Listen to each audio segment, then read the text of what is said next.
Well, today we are continuing the message series that we've been in the last several weeks called Rhythms of Grace, where we've been looking at taking a fresh look at the spiritual disciplines. And y'all, for this particular message today, I had to really do some serious research. I had to really dive into a lot of things. I had to go, deep. And I found out some things that I didn't know before. For example, did you know that goldfish have an attention span of 9 seconds? It's true. Look it up. I don't know who does the research and how they figure these things out, but goldfish can apparently focus on something for 9 seconds. I find that fascinating. It's a little goldfish. I'd think it'd be like 1 second or 2 seconds. It's like 9 seconds. This is the kind of things that I found out through the deep research and serious study that I was doing for our message this week. I wish I would have stopped there, because as I continued to read on, I read in that same study that human beings have an attention span of 8 seconds. Apparently, we have become so distracted by everything else going on in our world today that a goldfish can hold its attention longer than you and I can on something. But is that really that surprising when we carry around one of these in our pocket in each and every single moment of our days? Did you know that the average person checks their phone 150 times per day? Did you know that you were checking your phone on average 150 times per day? Not only that, apparently 60% of us cannot go literally more than 10 minutes without checking our phone. But even worse than that, there are 30% of us who can go only 30 seconds before they have to check their phone. That means that by the time this message is over, 6 out of every 10 of you will check your phone at least 3 times, and 3 out of every 10 of you will check your phone no less than 60 times before I finish this message today. And I'm watching. I'll know who you are by the end of the time. No wonder that we have an attention span that is lower than a goldfish. They don't have phones, right? These things are so distracting. But it's not just the phone. It's all the stuff, right? According to another study that I looked at, the average American spends 7 hours and 3 minutes looking at a screen every single day. TV, phone, laptop, whatever, iPad. Not only that, but according to a Nielsen study, Americans over the age of 18, because you thought whenever I said that, that's mostly kids that are on their devices the whole time. But according to this Nielsen study, Americans over the age of 18 years old spend more time than that, 8 hours and 34 minutes looking at a screen each day. I don't know, maybe that has something to do with work and having to use devices and all of those things, but regardless, we're constantly looking at a screen. We're constantly scrolling from one thing to the next, drawing our attention from this to that. As a matter of fact, did you know that the average person switches 566 times per task in one day? 566 times between tasks every single day. Guys, we live in a hyper-distracted, attention-deficit world. And it is not having a positive effect on our lives. Andrew Sullivan wrote an article a few years ago titled, "I Used to Be Human." He says, has our enslavement to dopamine, to the instant hits of validation that come with well-crafted social media posts, made us happier?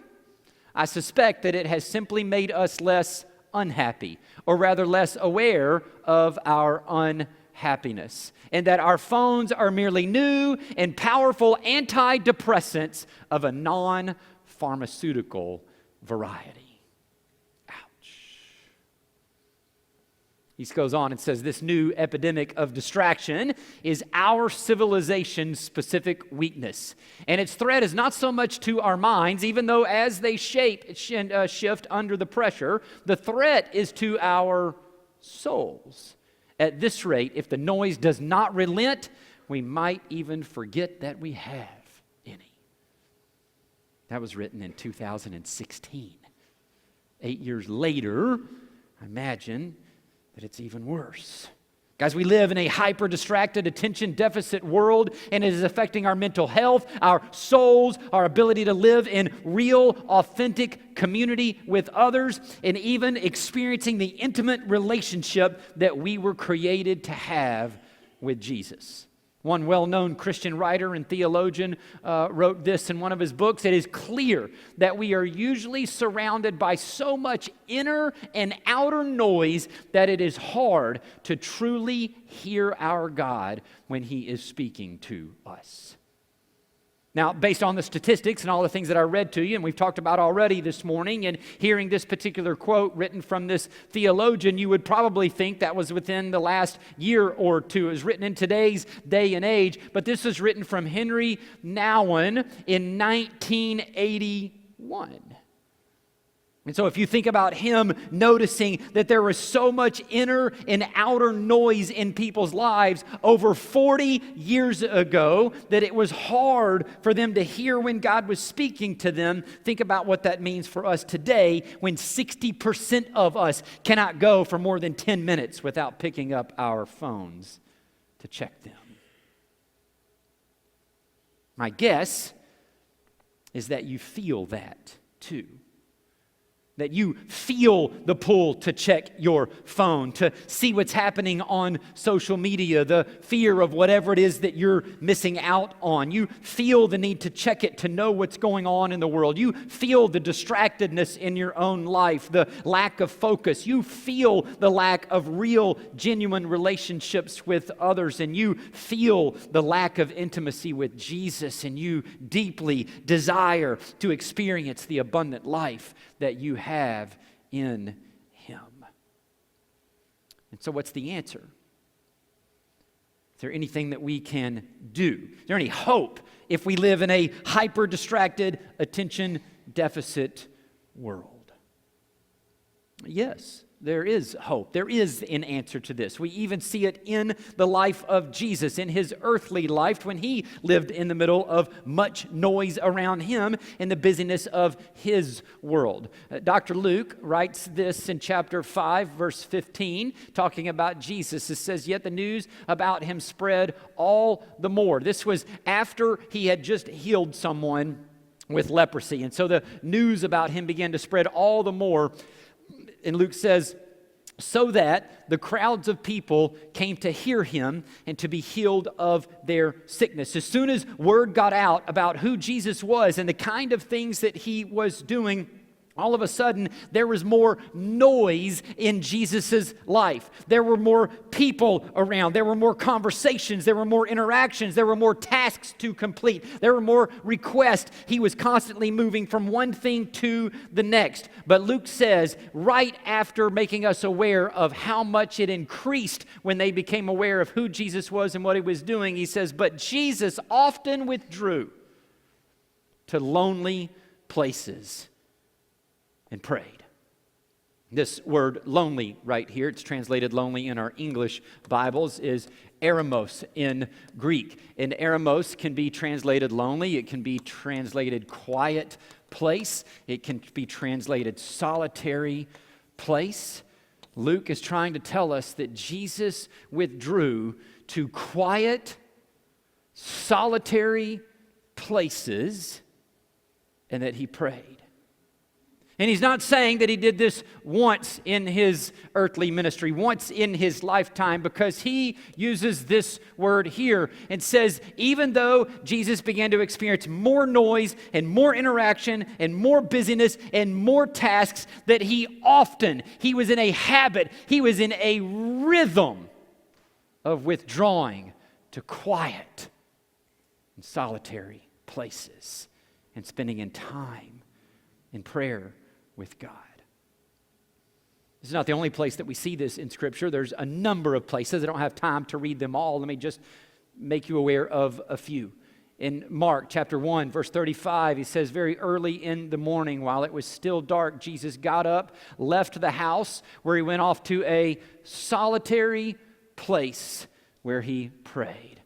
Luke says again in chapter 6, verses 12, same gospel we were looking at, Jesus went out to a mountainside to pray and spent the night praying to God. Matthew says when Jesus heard that John the Baptist had been beheaded, he withdrew by boat privately to a solitary place. And I could keep going and make you aware of more and more and more times that Jesus left for a quiet, solitary place. This was a regular rhythm for Jesus. This was part of his lifestyle. He regularly pulled away from the noise. He regularly pulled away from the crowds. He regularly pulled away from his tasks and his distractions, and he spent time alone with God the Father.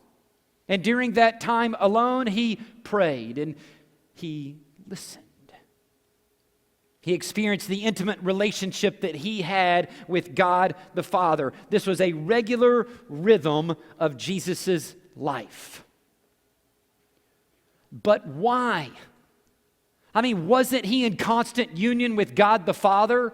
Yeah, he was. I mean, wasn't whenever he was doing his miracles, wasn't that God the Father at work in him and through him? Yes. Whenever he went and he taught, wasn't that God the Father speaking in him and through him? Yes. And so if he was interacting with God all of the time and all of these things were happening through him, why in the world would he have to leave to go to a solitary space to spend time with God if he was spending all this time with him already? The answer, I think, is a couple of things. Number one is we know that Jesus was fully human. He was born into this world fully God, but also fully human. He experienced everything that it means to be human, what you and I experience as human beings. And human beings face noise. Human beings face distractions. We face temptations, which means Jesus faced noise. He faced distractions. He faced temptations. And so maybe Jesus, being fully human, had to pull away from the noise and the distractions and the temptations to clearly hear the Father's voice at times, to focus on Him, to talk to Him, to enjoy the intimacy that He shared with Him, and to even prepare Him for what the Father was going to be doing in him and through him as he entered back into the noise of the world. I believe that's one reason that Jesus pulled away and was in this regular rhythm. But the other reason, I believe, is from what we see in Scripture and what we're taught about the way God often speaks to his people. One example of that is in 1 Kings chapter 19, whenever we see that the prophet Elijah has an encounter with the Lord. Let me show you what it says there in 1 Kings chapter 19. This is beginning in verse 9. And it says, "And the word of the Lord came to him, 'What are you doing here, Elijah?' He replied, 'I have been very zealous for the Lord God Almighty. The Israelites have rejected your covenant, torn down your altars, and put your prophets to death with the sword. I am the only one left, and now they are trying to kill me too.' The Lord said, 'Go out and stand on the mountain in the presence of the Lord, for the Lord is about to pass by.' Then a great and powerful wind tore the mountains apart and shattered the rocks before the Lord. But the Lord was not in the wind. After the wind, there was an earthquake, but the Lord was not in the earthquake. After the earthquake came a fire, but the Lord was not in the fire. And after the fire came a gentle whisper." The King James Version, it's translated a still, small voice. God revealed himself to Elijah through a gentle whisper. through a still, small voice. If God speaks through a gentle whisper, and maybe, just maybe that's why we're told this in Psalm 46:10. Be still and know that I am God. I speak through a gentle whisper and a still, small voice. So be still and know that I am God. Pull away from the things that are going on and be still and know that I am God. That's really hard to do in the middle of so much noise and chaos in all of the tasks in our to-do list and the screens and everything else that's going on. Jim Elliot, famous missionary, actually wrote this in the 1950s. He says, I think the devil has made it his business to monopolize three elements: noise, hurry, and crowds. Satan is quite aware of the power of silence. Be still and know that I am God. When is the last time you were still? When is the last time you were listening for the voice, the gentle whisper of God? This was a regular part of the life of Jesus. He was in a rhythm of being still and knowing God the Father. He was in a rhythm of getting away and spending time in solitude and experiencing the intimate relationship that he had with his Father. But guess where Jesus lives now?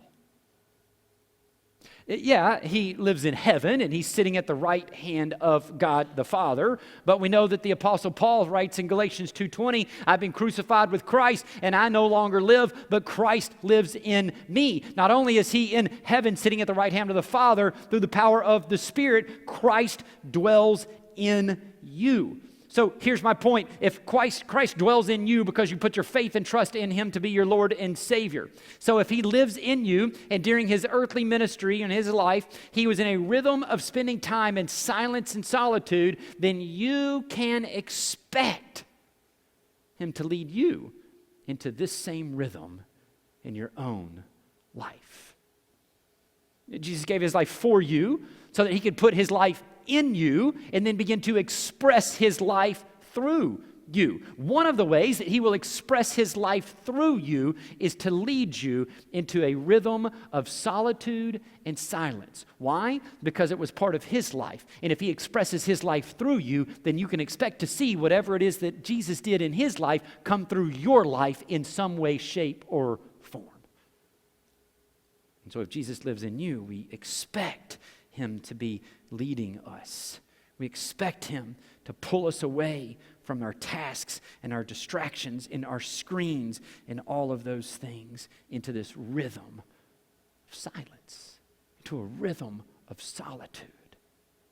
My guess is that you feel that you feel that pull in your own life. You feel him trying to pull you away from the noise. You feel Jesus trying to pull you away from the busyness. You feel him trying to pull you away from all the distractions so that you can just be still and know that he is God. The reason that I know this to be true in your life is because I know it's true in my own life. I feel that tug every now and then to pull away and to be in this rhythm of spending time in silence, in solitude, and just being still and knowing that he is God. As a matter of fact, I had one of those experiences just this week. As I was going into this week, it was going to be a busy week. I knew it was going to be a busy week, but when Monday hit, it all just, I could feel it. I could feel the anxiety and the stress, and I had my regular message to prepare. I was supposed to speak at this men's event out of town and do 2 different messages on Friday night, and I hadn't even started preparing for those, and so I had to write my normal Sunday sermon, and then I had to write 2 other sermons, and then I had a lot lot of things going on here, and then there's just been a lot of noise and things that I've been listening to and giving attention to and dwelling about things in my own life and people that I love, and I just started to really feel the anxiety late Monday afternoon. Well, I left here and I was driving in my truck and I began to change radio stations, just trying to find something to listen to and escape and take my mind off of it in that particular moment. And I kid you not, the very first button that I pushed in the next station that it went to, it was playing Guns N' Roses' November Rain. Don't judge me. I'm a child of the early 90s and late 80s, and yes, I listened to Guns N' Roses, and I knew the song, and I am not kidding you when I say that the moment that I recognized it was that song, that it was in the part of the song where he was singing these lyrics right then in that moment. Do you need some time on your own? Do you need some time all alone? Oh, everybody needs some time on their own. Oh, don't you know you need some time all alone? And I just busted out laughing. I mean, I just died right there going, are you kidding me, Jesus? Like you're seriously speaking to me through a Guns N' Roses song right now in this moment. I mean, this goes back to what we talked about a few weeks ago, right? That we're acutely aware of Jesus' presence and that he's speaking to us out of his personality and sometimes in ways that we never would expect. And if we don't know that Jesus can be playful at times, we wouldn't know to expect this kind of thing. As great as that moment was, I'm not done yet. The story is not over, because while I'm dying and busting out laughing at the fact that Jesus is speaking to me through a Guns N' Roses song of all songs that could have been on the radio at that particular time, someone calls me. And I am connected to the Bluetooth, which means you know what happens. It interrupted the song so that I could hear the phone ringing. And at this point, I'm just mad. You're interrupting my moment with Jesus. I'm having a great laugh right now about him speaking to me. Who in the world is calling me? You'll never guess who it was. It was the guy from the men's event that was in charge of the whole thing. And he's saying, hey, due to some things that have come up, we've decided that we're going to have to postpone the event this Friday. And so not only in this moment was Jesus speaking to me through a Guns N' Roses song about me needing to get away and spend some time on my own, he actually cleared my schedule so that I could do so. Right? In other words, if Jesus dwells in you, he will lead you one way or another into a rhythm of silence and solitude. You'll feel his tug to get away. You'll feel him saying, be still and know that I am God. So what does this rhythm of silence and solitude look like? I mean, what is it really, what do you do during a time of silence and solitude? I don't know, be still and know that he's God. That's a good starting place. In all seriousness, it means you got to carve out some time, first and foremost, right? I mean, you got to carve out some time. Now, this may be a small chunk of time every single day. It may be 15 minutes here, maybe multiple times a day, 30 minutes here, but there are other times when you're going to feel him tugging you to pull away for longer. Maybe he needs to spend some time with you a half of a day. Or he's saying, I'm pulling you away for an entire day. Mark your entire calendar off for one day of silence and solitude. Who knows? You may be so deep in it, he goes, I need a whole weekend or a whole week with you in this case, right? Because you're one of those 30% people who can't go 30 seconds without. No. But I mean, he may be saying that to you, right? Now, when we say that, we're not talking about a vacation. Now, a lot of us say that, oh my gosh, I just need to get away, I need to be on a cruise, I need to go on a vacation, and nothing wrong with that. Jesus might be speaking to you in those ways sometimes. I mean, he wants you to enjoy life, and I think he's involved in even our vacation time. But this is not vacation time. We're not talking about vacation. We're talking about what Luke was writing about when he said Jesus often withdrew to solitary places to pray, to be still and know that he is God. And so when you do carve out some time, find a place away from your devices. Leave them at home. Put them away from your to-do list, away from your screens, away from the distractions of your life. What do? Well, it could be any number of things. Maybe go take a walk, go for a hike out in nature, sit still and watch a sunrise or a sunset. Go sit on your back porch, maybe. Find a closet that you can lock yourself in and be quiet. If you're at work and you feel Jesus saying this, maybe you got to go to the restroom for a longer amount of time than usual, right? I mean, Jesus can meet you there too, right? Go sit still and just listen.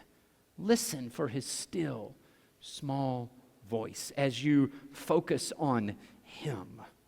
As Colossians 3 says, set your heart and your mind on him. And as you sense his presence and maybe he's speaking to you, begin to talk to him. Spend some time in prayer. Tell him that you love him. Tell him about what's going on in your life. Invite him into what's going on in your life.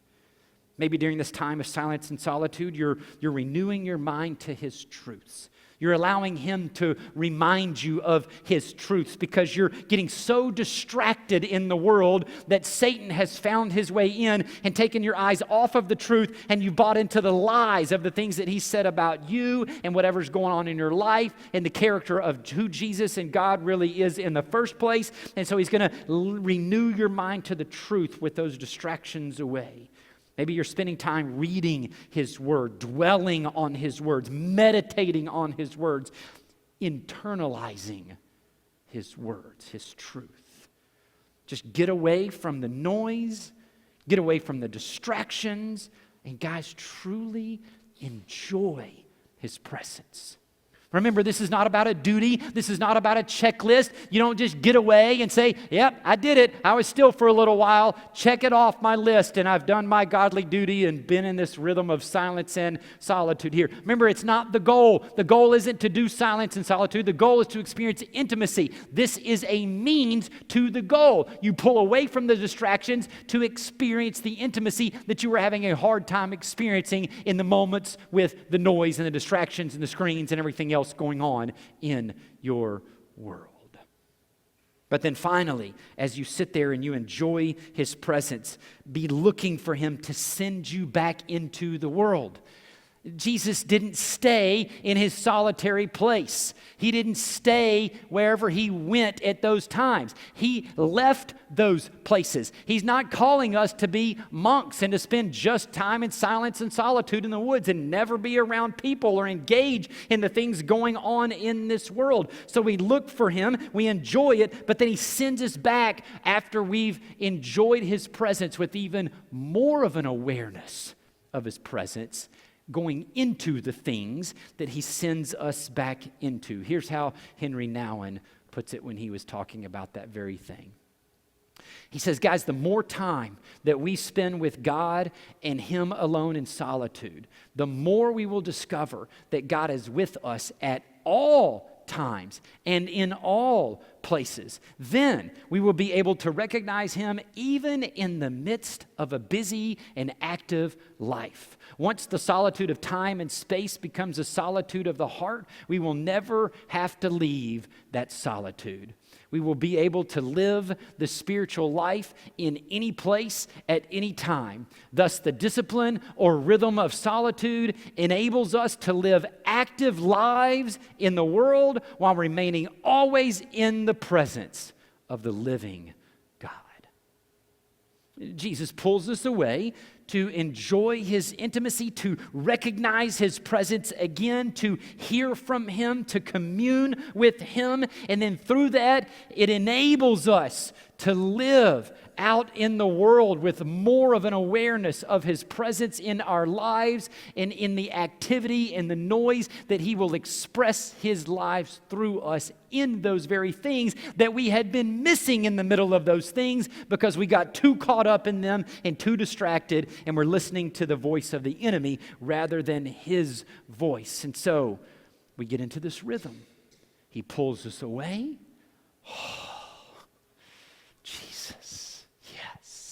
it's you. This is so good. Oh.